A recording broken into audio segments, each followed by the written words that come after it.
Join us now on Flickr at flickr.com/groups/art-of-photography.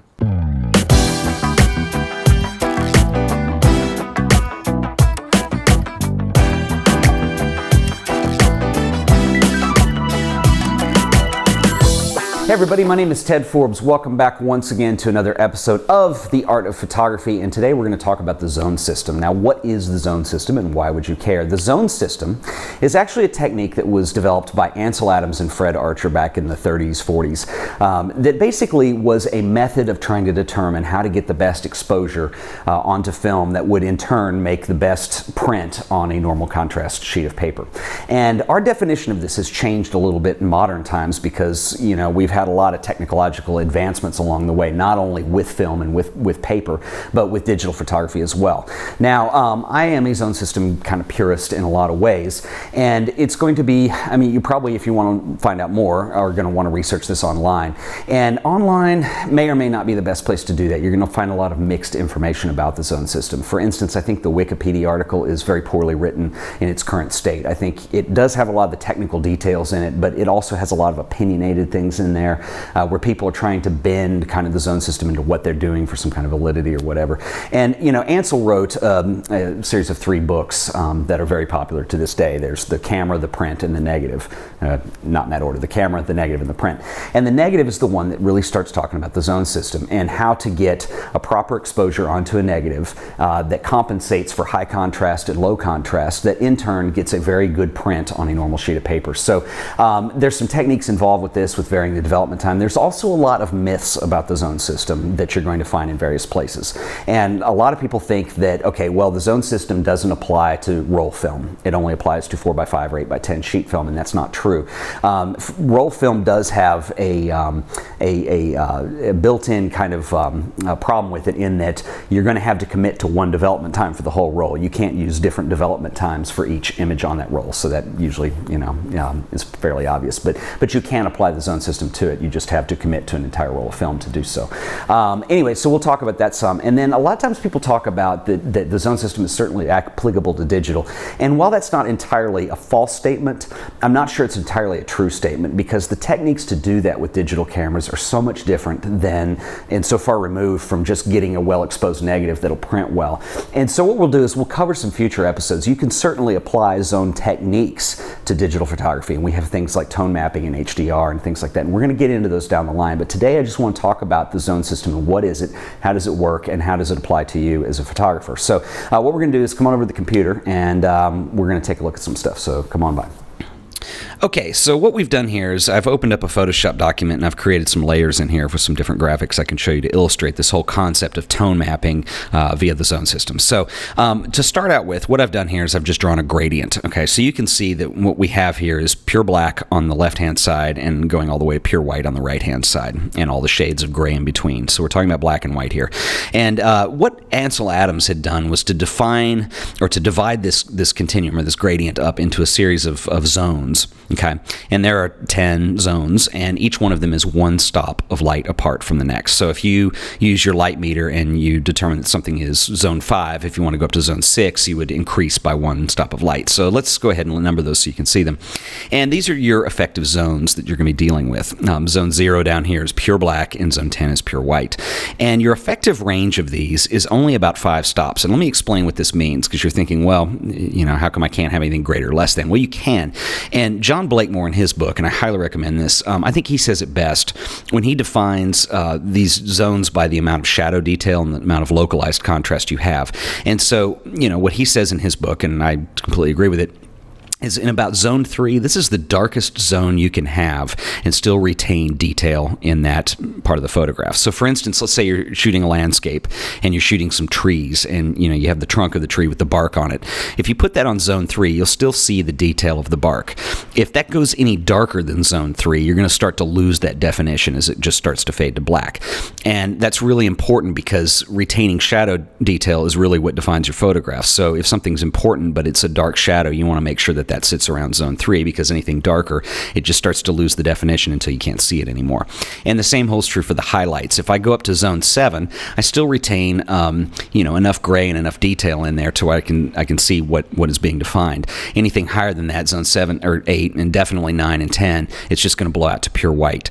I can think of one situation where if you're shooting a landscape that has snow in it at all, snow has the tendency to be really bright because it's reflecting the sun, especially snow on a sunny day. And a lot of times when you see photographs, it just goes to white. You don't see the detail of the snow, because the snow detail typically will sit around zone 9 and easily blows out to 10. And so you want to be able to get a grip on this so you can get these down into some darker zones so where they retain that definition. Okay, so that's what this tonal mapping is all about. Now, we have photographers who watch this who shoot digital, and we have some that shoot film. And I'm going to be talking about both in future episodes when we get into some working examples of how this works. But right now, I'm going to talk about the film side of things because I want you to see where this came from, and particularly Ansel Adams' technique. And the whole idea here is that you determine, your effective film speed, which we'll talk about on its own podcast because it's pretty detailed. And let's say the film speed is 100 ISO or 400, whatever it is, and you shoot at that, and you have a development time. So this is the amount of time that the film is in the developer when you're developing the film. And it could be something like 8 minutes, let's say. So we know that that's normal development time. That puts shadows in zone 3 and highlights on zone 7. And the problem is your eye is actually capable of seeing way more zones than this, okay? So your eye has a lot more dynamic range than a photograph is going to have. And so this is why it's real important to use a spot meter. And you can actually change this normal development time. This is usually expressed with the letter N. It stands for normal. And so let's say get an example here for a second. This is an example where, let's say I do use the spot meter and I place my shadows on zone 3, which is, you usually want to shoot for the shadows and develop for the highlights, and this is a good example of this. So, let's say our tree example again. I'm going to put the bark on zone 3. It's the darkest I want to have and still have detail. And then what I do is I meter up my highlights, and I realize that they're going to be up at zone 9 and they're going to blow out. Let's say it's snow, something like that. And I want definition in there. I don't want it to blow out. So what I'm going to need to do is change my development time, or I need to change the amount of time that's in the developer to bring these highlights down to zone 7. And this is how this works, is to change your development time by one stop. It usually takes about 15 to 20% of the time, of the complete development time. And it makes sense, because if you develop less time, it doesn't have as much time to render those highlights out. And you could also leave it in longer, which would make my highlights blow out quicker, so you can develop something too long. So this is typically what's known as N-2 development, or normal -2 stops. And so what I've done is I've noticed that my shadows are on zone 3, so I've got my exposure set.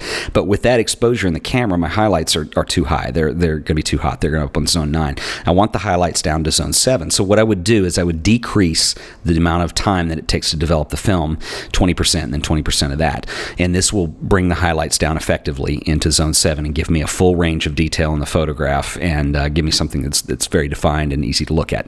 You can also go the other way. So for instance, let's say that I have a very low contrast scene. Maybe it's indoors or it's an overcast day or something, and I have my shadows falling on zone 3, but my highlights are only on zone 5, so I don't have much tonal range in there. And these are extreme examples, mind you. But what I would need to do is increase my development time to let those highlights sit in the developer longer, so that they end up going up to about zone 7, so they're bright enough but still retain that detail. And this is what's known as normal +2 or N+2 development time. You can also do normal -1 or normal normal +1. I'm giving you the extreme examples.